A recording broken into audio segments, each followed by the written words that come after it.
Bet šeit ir patiesībā pa divi labi jautājumi. Pirmais droši vien ir, vai ir leaderships, vai ir uz skatuves ir līderis.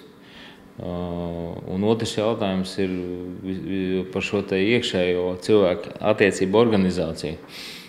Pirmkārt, sākšu no tā, konkurence ir un būs vienmēr. Bet konkurencei nevajadzētu būt tieši tavā ansamblī. Konkurence tas ir tāds jēdziens, ar kuru mēs dzīvojam sociāli.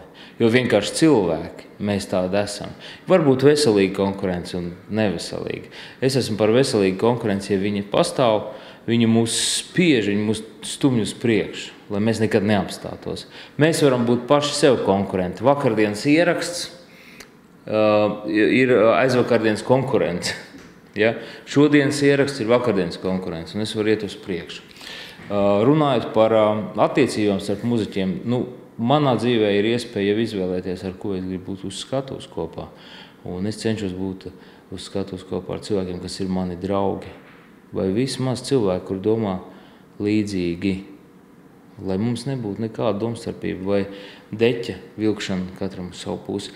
Tas ir vienots mērķa sasniegšanas objekts, modelis, džeza muzika būtībā tas ir modelis, kā mēs varam sasniegt šo mērķi. Tas ir tikai ierocis. Stils, džeza muzikas stils, tas ir tikai ierocis. Runājot par vadīšanu un tādu tā kā lokomotīvas momentu, redz, ja tu esi līderis bendam, tad 80% tu atskaņo savu oriģinālu muziku. Līdz ar to tu esi cilvēks, džeza muziķis. Šeit ir tas sadalījums popmuzika un džeza. Džeza muziķis ir gan producents, gan komponists, gan bieži vien arī menedžers sev. Un tad, kad džeza muziķis atver, viņš saka, es sarakstīju jaunu skaņdarbu, viņš atnāk uz savu mēģinājumu, viņš saka, saviem muziķiem, man ir jauna dziesma. Tad viņš ir uzrakstījis notis, viņš ir izdomājis harmoniju, viņš ir saklausījis vibrācijas, kuras viņš nodod savam bendam. Un tālāk viņi mēģina to nodot cilvēkiem.